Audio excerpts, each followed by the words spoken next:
Hello दोस्तों, कैसे हैं आप सब। हमारी कहानियां देखने के लिए हमारे चैनल को सब्सक्राइब कीजिए और हाँ, बेल आइकॉन पर क्लिक करना मत भूलिएगा।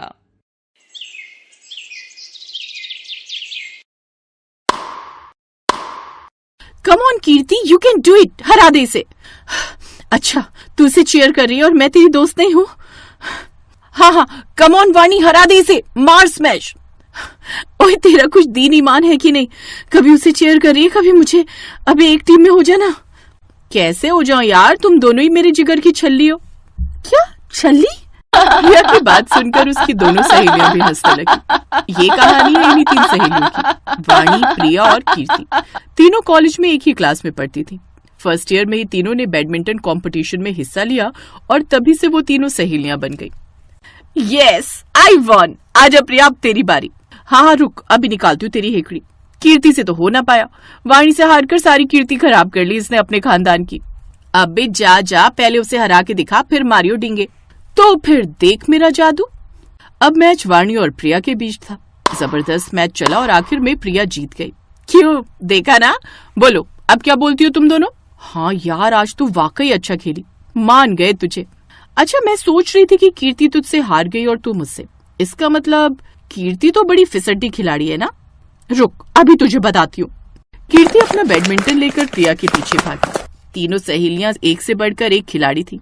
कभी कीर्ति प्रिया को हराती तो कभी प्रिया वाणी को, और कभी वाणी दोनों से ही जीत जाती। वक्त गुजरने के साथ तीनों और गहरी दोस्त होती गई। फिर एक दिन, सुनो ना यार, आज कोई प्रैक्टिस नहीं, आज चीट डे करते हैं। मतलब? अरे चीट मतलब धोखा, विश्वासघात, बेवफाई, गद्दारी, है ना? इतना भी ट्रांसलेट नहीं करना था। मेरा मतलब था चलो ना आज गोलगप्पे खाते हैं। अरे नहीं यार, फिटनेस के लिए ठीक नहीं। और तुझे तो पता है कि हम लोग एक बार गोलगप्पे खाना शुरू करते तो फिर रुकते कहाँ हैं। हमारे ओपोनेंट जीत जाएंगे यार। कौन से ओपोनेंट? अब पूरे शहर में हम तीनों ही एक दूसरे के ओपोनेंट हैं, समझी? तो जब तीनों ही गोलगप्पे खाएंगी तो फिर सबकी फिटनेस तो बराबर ही रहेगी ना। ये भी सही है। चलो फिर लेट्स चीट। Sorry badminton. हाँ, हम जा रहे हैं बेवफाई, गद्दारी और वो क्या था, विश्वासघात करने। तीनों हंसने लगी और फिर वो तीनों वाणी की स्कूटी पर बैठकर गोलगप्पे खाने चली गई। उस दिन तीनों ने पेट और मन भरकर गोलगप्पे खाए। यार बहुत ज्यादा चीट हो गया। हाँ यार, अब तो मैं कोई 5वीं क्लास का प्लेयर भी हरा दे। हैं? तुम ही हारोगी? मैं तो अभी भी तुम दोनों से अकेले मैच कर सकती हूँ। जा, बड़ी आई। हाँ, मैं तो अकेले मैच कर सकती हूँ। चलो आ जाओ फिर। आजा कीर्ति, इसके मजे लेते हैं, हो जाए मैच। हाँ, सिंगल प्रिया वर्सेस डबल में वाणी और कीर्ति। हाँ, आ जाओ। नेट के एक तरफ कीर्ति और वाणी थी तो दूसरी तरफ अकेली प्रिया। तीनों का पेट पूरा भरा हुआ था। तभी कीर्ति ने एक जोरदार शॉट मारा जो सीधा जाकर प्रिया के चेहरे पर लगा। Not bad. तो फिर ये ले। इस बार वाणी का शॉट प्रिया के सिर पर लगा। क्या बात है, शाबाश। अगला शॉट वाणी ने जोर का मारा जो सीधा प्रिया के पेट पर लगा। ओए, पेट पर नहीं मारना यार, गोलगप्पे फूट जाएंगे। प्रिया की बात सुनकर कीर्ति और वाणी पेट पकड़कर हंसने लगी। तीनों सहेलियां ऐसे ही हर वक्त मस्ती करती रहती। यार तुम दोनों मुझसे एक वादा करो। कैसा वादा? यही कि चाहे जो हो जाए तुम दोनों हमेशा मेरे साथ ऐसे ही रहोगी और हम ऐसे ही हमेशा मस्ती करते रहेंगे। ले, इसमें वादा करने वाली कौन सी बात है? चाहे हमारी शादी हो जाए, चाहे हम कहीं भी चले जाए, लेकिन ये दोस्ती तो पक्की वाली है ना। चाहे हमारी शादी हो जाए मतलब? नहीं होगी क्या? हम क्या इतनी बुरी दिखती हैं? तुम दोनों का तो पता नहीं, लेकिन मैं तो बहुत सुंदर हूँ। मेरी शादी तो झट से हो जाएगी। तुम दोनों अपना अपना देख लो। उस दिन वाणी ने भले ये बात मजाक में कही हो, लेकिन वो हो गई सच। एक दिन, कीर्ति, प्रिया, यार तुम्हें एक बात बतानी थी। हाँ बोलना, क्या बात है? यार मेरी शादी फिक्स हो गई है। अच्छा, है क्या? शादी तय हो गई तेरी? अबे कब और किससे? रोहन नाम है उनका, इसी शहर में रहते हैं। 2 दिन पहले पूरा परिवार मुझे देखने आया था और फिर आज शादी की तारीख तय हो गई। अरे वाह, हमारी वाणी तो बननी बनेगी। सही है भाई। अरे पर अब ये हमारे साथ खेल नहीं पाएगी। क्यों भाई? इसे इसका परमानेंट पार्टनर जो मिल गया है। कीर्ति और प्रिया वाणी की शादी की बात सुनकर बहुत खुश हुई और फिर कुछ दिन बाद वाणी और रोहन की शादी धूमधाम से हो गई। वाणी का पति रोहन अपनी माँ अनुराधा और पिता दीपक के साथ रहता था। फिर कुछ दिन बाद, मम्मी जी मैं बैडमिंटन खेलने जाऊं? देखो वाणी, अब तुम्हारी शादी हो गई है तो जरा घर गृहस्थी पर भी ध्यान दो। जी मम्मी जी। घर में कितना काम पड़ा है। नहीं मम्मी जी, मैंने सारा काम निपटा दिया। अरे एक बार मना कर दिया ना, क्यों बच्चों की तरह जिद कर रही हो? जी मम्मी जी, सॉरी। वाणी की सास अनुराधा चाहती थी कि वाणी घर के काम करे, अपनी घर गृहस्थी संभाले, लेकिन वाणी का तो प्यार था बैडमिंटन। वाणी उदास रहने लगी। उसकी उदासी देखकर अनुराधा समझ गई कि वाणी बैडमिंटन खेले बिना नहीं रह सकती। फिर एक दिन, वाणी तुम एक काम करो। जी मम्मी जी। देखो घर में ऐसा कोई खास काम तो है नहीं, जाओ आज कहीं घूमाओ, तुम्हारा मूड फ्रेश हो जाएगा। नहीं मम्मी जी, मैं ठीक हूँ। लाइए आपके बालों में तेल डाल दूं?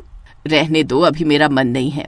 अच्छा सुनो, जाओ जाकर प्रिया और कीर्ति के साथ बैडमिंटन ही खेलाओ।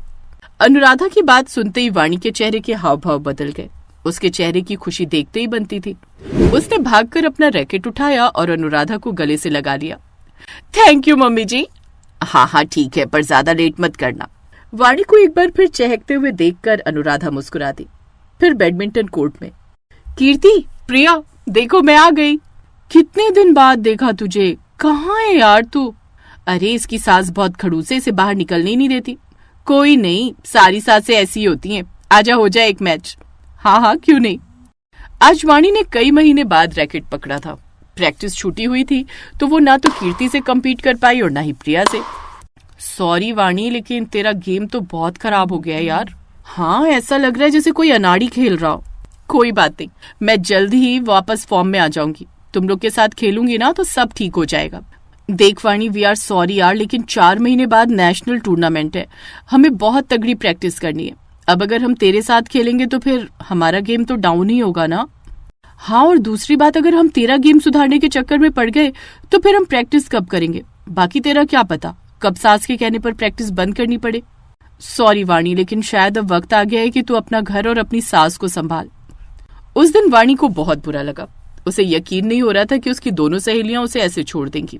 वो दुखी मन से स्कूटी चलाकर घर लौटने लगी, लेकिन तभी उसका एक्सीडेंट हो गया। वाणी के एक्सीडेंट की खबर मिलते ही अनुराधा अस्पताल भागी। उसने देखा कि वाणी के पैर पर फ्रैक्चर हो गया है। ये सब हुआ कैसे वाणी? अपनी सास को देखते ही वाणी जोर जोर से रोने लगी और उसने सारी बात अनुराधा को बता दी। अनुराधा को भी उसकी बात सुनकर बहुत हैरानी हुई।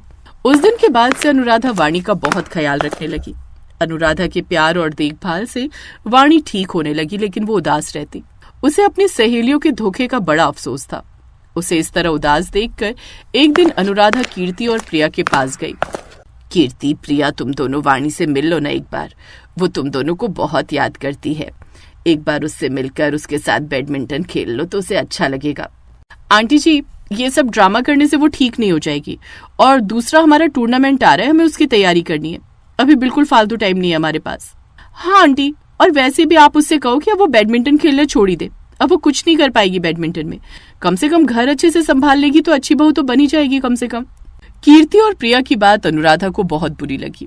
वो सीधा घर पहुंची और फिर, वाणी उठ बेटा, चल अपना रैकेट पकड़। पर मम्मी जी, मेरा पैर। तुझे उठना होगा, हिम्मत कर, शाबाश। लंबे वक्त के बाद वाणी बिस्तर से उठी। उस दिन से अनुराधा हर वक्त वाणी के साथ ही रहती। वो उसके पैरों की मालिश करती और उसे एक्सरसाइज करवाती। धीरे धीरे वाणी का पैर पूरी तरह से ठीक हो गया। अनुराधा उसके साथ दौड़ने जाती और उसके साथ बैडमिंटन खेलती। अब वो पूरी तरह से ठीक हो गई थी। और फिर, अब तेरे पास सिर्फ 1 महीना है अपनी पुरानी फॉर्म में आने का। 1 महीने बाद नेशनल टूर्नामेंट है और तुझे ये कंपटीशन जीतना ही होगा। जी मम्मी जी, वक्त आ गया है कि मैं उन दोनों घमंडी लड़कियों को बताऊं कि असली प्लेयर कौन है। धीरे धीरे वाणी हार्ड प्रैक्टिस करने लगी। वो जमकर खेलने लगी और अपना स्टेमिना और टेक्निक बढ़ाने लगी। इस बीच अनुराधा उसकी डाइट का पूरा ख्याल रखती तो कभी उसके साथ ही बैडमिंटन खेलने लग जाती। फिर कुछ दिन बाद, वाणी अब कुछ दिन ही बचे हैं, तू तैयार है ना? जी मम्मी जी, मैं पूरी तरह से तैयार हूँ।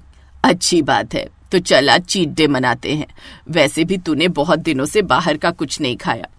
उस दिन अनुराधा वाणी को लेकर बाजार गई, जहाँ दोनों ने जमकर गोलगप्पे खाए। वाणी की आंखों में खुशी के आंसू थे और वो अपनी सास के गले लग गई। इसी तरह 1 हफ्ता और बीत गया और फिर, जा वाणी, पूरी ताकत लगा दे। फिक्र मत करिए मम्मी जी, अगर वो दोनों एक साथ भी मेरे सामने आएंगी ना तो भी मुझे कोई फर्क नहीं पड़ेगा। टूर्नामेंट शुरू हुआ। वाणी एक एक खिलाड़ी को हराती हुई अगली स्टेज में पहुंचने लगी। पहले उसने सेमीफाइनल में प्रिया को हराया और फिर फाइनल में कीर्ति को। अनुराधा और वाणी जीत की खुशी में झूमने लगे। तभी वहां कीर्ति और प्रिया आए। कमाल कर दिया तूने वाणी, आज भी तेरा गेम उतना ही शानदार है। अपनी सहेलियों को हरा दिया तूने। मेरी सहेलियां तो उसी दिन हार गई थी जब मेरी सासू माँ तुम्हारे पास मेरी खुशी मांगने गई थी और तुमने उन्हें खाली हाथ लौटा दिया था। और रही बात सहेलियों की, तो अब मेरी सिर्फ एक ही सहेली है और वो है ये, जो मेरी सास नहीं मेरी सहेली है और हमेशा रहेंगी।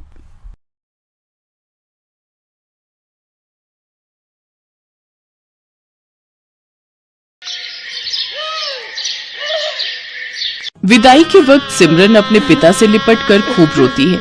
बाबा, बाबा मुझे आपकी बहुत याद आएगी। अब मैं कैसे रहूंगी आपके बिना। बेटी, जब भी तेरा मन करे तो आ जाना, ये घर हमेशा तेरा ही रहेगा। जा बेटी, अब अपनी माँ से भी मिल ले।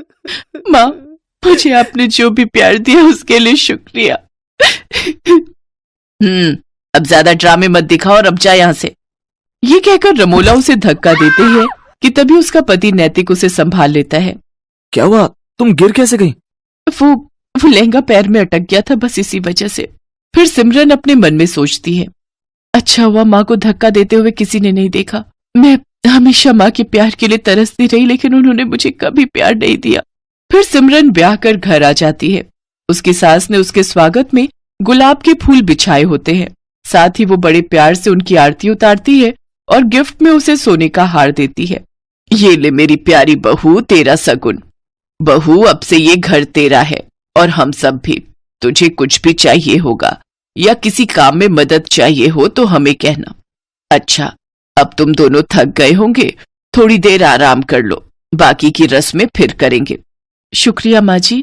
सिमरन नैतिक के साथ कमरे में चली जाती है और आराम करती है। फिर दिन के 1 बजे उसकी नींद खुलती है। ओह गॉड, कितनी देर हो गई। मेरी पहली रसोई की रस्म भी अभी बाकी थी। माँ जी तो बहुत गुस्सा करेंगी। सिमरन जल्दी से बाथरूम की तरफ जाती है, लेकिन बाथरूम से नहाकर निकल रहा नैतिक सिमरन से टकरा जाता है और सिमरन फिर गिरने वाली थी कि तभी वो उसे संभाल लेता है। इतने में उनके कमरे में सिमरन की सास कमला आ जाती है। अरे बच्चों, ये क्या कर रहे हो? कम से कम दरवाजा तो बंद कर लेते। माँ, ऐसा कुछ नहीं है, वो तो बस हम टकरा गए थे। कोई नहीं बच्चों, अभी तो तुम्हारे दिन है खेलने कूदने के। चलो अच्छा, अब तुम दोनों फ्रेश होकर नीचे आ जाओ, खाना लग गया है टेबल पर। माँ जी मुझे माफ कर दीजिए, मेरी आंखें नहीं खुली। कोई बात नहीं बेटी, मैं समझती हूँ, शादी की थकान होगी अभी शरीर में। अपनी सास की बात सुनकर सिमरन सोचती है, माँ जी ने तो मुझे बिल्कुल भी नहीं डांटा, लेकिन जब मैं अपने घर पर एक बार लेट उठी तो माँ ने क्या हाल कर दिया था मेरा। हे भगवान, सुबह के 9 बज गए और ये अभी तक सोई पड़ी है। इतने बजे तक सोती रहेगी।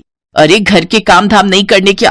तेरे पापा का टिफिन और घर की साफ सफाई कौन करेगा? चल अब उठ। माँ, मेरी तबीयत ठीक नहीं और बुखार सा भी लग रहा है। तू ऐसे नहीं मानेगी। रमोला, बस भी करो। आखिर तुम कितना कठोर बनोगी मेरी बेटी के साथ।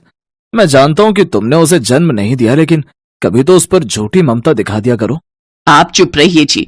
मैं जो कर रही हूँ इसकी भलाई के लिए कर रही हूँ। कल को ये ससुराल जाएगी, वहां बीमार होगी तो क्या वो इसका बहाना सुनेंगे? नहीं ना, अभी से इसे तैयार कर रही हूँ।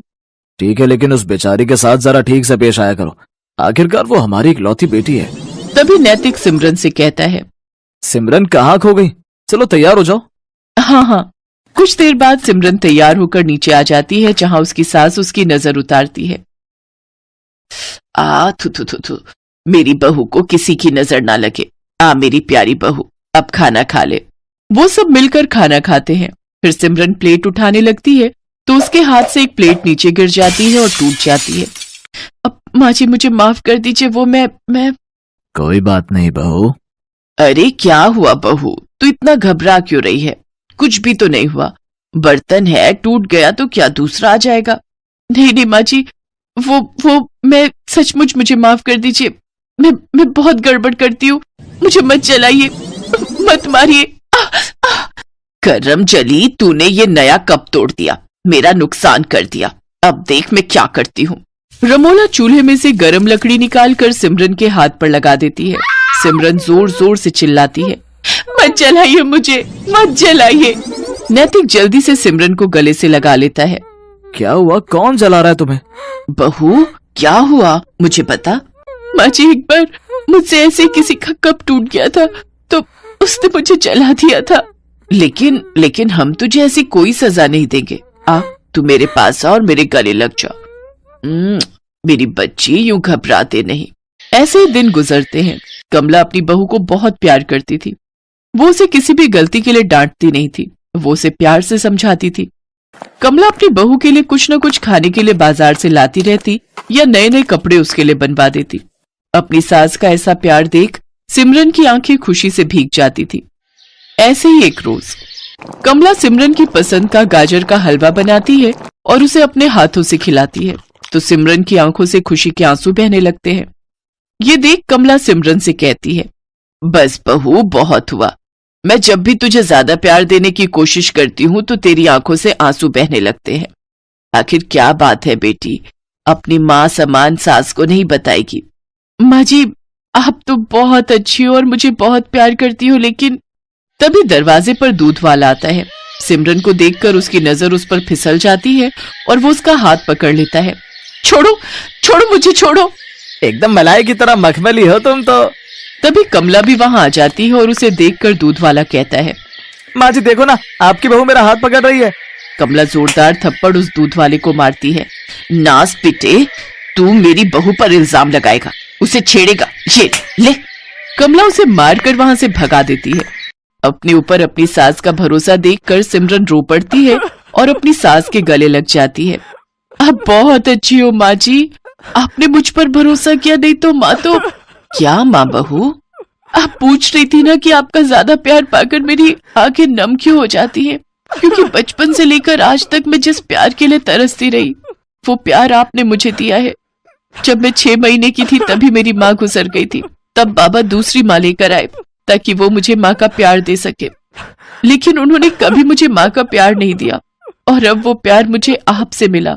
जैसे आज दूध वाले ने हरकत की, ऐसे एक बार मेरे यहाँ के दूध वाले ने मेरे साथ की थी, लेकिन माँ ने उसे गलत ठहराने की जगह मुझे ही गलत समझा था। कोई बात नहीं बहू, आज से मैं तेरी माँ हूँ और रमोला बहन ने भले ही तुम्हें प्यार ना दिया हो, लेकिन एक यशोदा बनकर तुम्हें पाला तो है, तभी तो मुझे इतनी प्यारी बेटी जैसी बहू मिली है। तभी दरवाजे पर रमोला और मनोहर खड़े होते हैं। ये सब बातें सुनकर उनकी आंखों में आंसू आ जाते हैं। रमोला को अपनी गलती का एहसास हो जाता है और वो सिमरन से माफी मांगती है। उस दिन के बाद सिमरन को अपनी सौतेली माँ और सास दोनों से बहुत प्यार मिलता है।